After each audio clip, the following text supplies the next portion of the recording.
안녕하세요. 제협한 남편 이혼 전문 안소연 변호사입니다. 제가 이혼 전문으로 이혼 사건을 다루다 보니까 자연스럽게 상간 사건도 많이 하게 되는데요. 배우자가 바람핀다는 걸 알게 되는 계기가 보통은 배우자의 수상한 행동들, 카카오톡 메시지, 블랙박스 영상 등 이런 것들로 외도 사실을 알게 되는 거예요. 그런데 이렇게 보통의 방법 말고 정말로 특이하게 알게 되는 경우가 있어서 오늘은 제가 겪은 최악의 불륜발각 사례 이야기해보고자 합니다.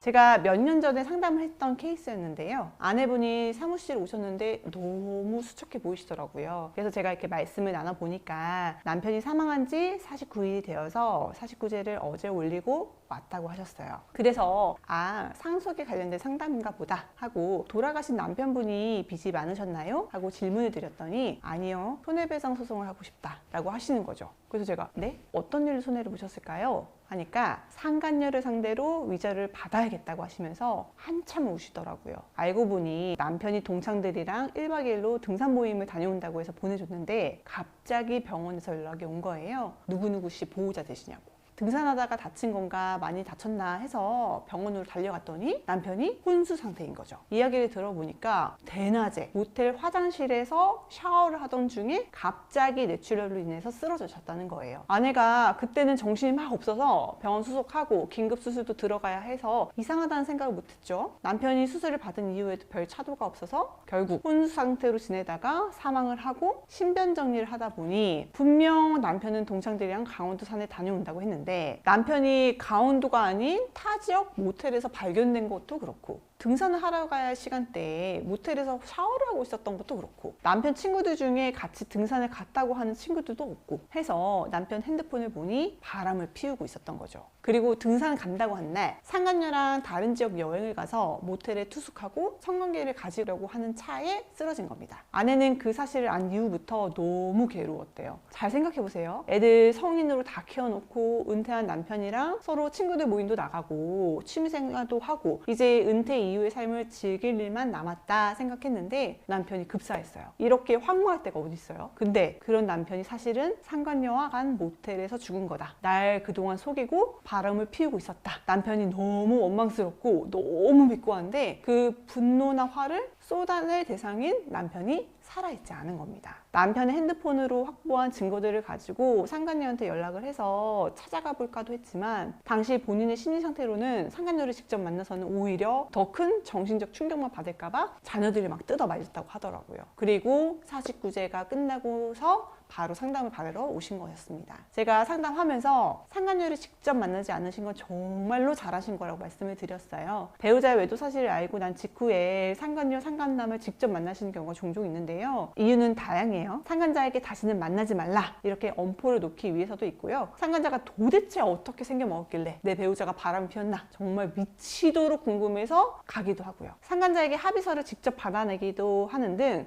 여러 가지 이유로 상간자를 만납니다. 그런데 이 사건 의뢰인은 이미 증거도 확실했고 다신 내 배우자를 만나지 말라고 엄포를 놓을 상황도 아니시니까 만나는 이유는 딱 하나죠. 궁금해서. 그런데 궁금한 건 잠깐일지 몰라도 만나서 막상 이야기를 하다 보면 상간자의 이미지와 말투, 목소리 등이 머릿속에 박히거든요. 그럼 내 배우자랑 데이트하는 모습들, 잠자리하는 모습들 이런 게 막 이미지화돼서 상상이 되는 거죠. 그럼 그 상상을 하는 본인만 너무 힘들어지시는 겁니다. 제가 예전에 이혼 소송을 할 때 배웠던 의뢰인분은 남편이 30대 때 외도를 해서 한번 눈 감아주고 60이 되셨는데도 그때 그 상간녀의 얼굴, 눈빛 하나 잊혀지지가 않는다고 하셨거든요. 그래서 제가 이 사건 의뢰인분에게도 되도록 남편에 대한 마지막 이미지를 상간녀의 이미지로 덮지 마셔라. 이후에 만날 기회가 된다고 해도 절대로 만나지 마셔라 라고 신신당부를 해드렸습니다. 재판이 진행되고 상간녀도 의뢰인 남편과 함께 있다 돌아가셨기 때문에 생각보다 수월하게 상간 사실을 인정하고 적극적으로 대응하지는 않았어요. 그래서 청구한 금액 전부 모두 인정을 받을 수는 있었습니다.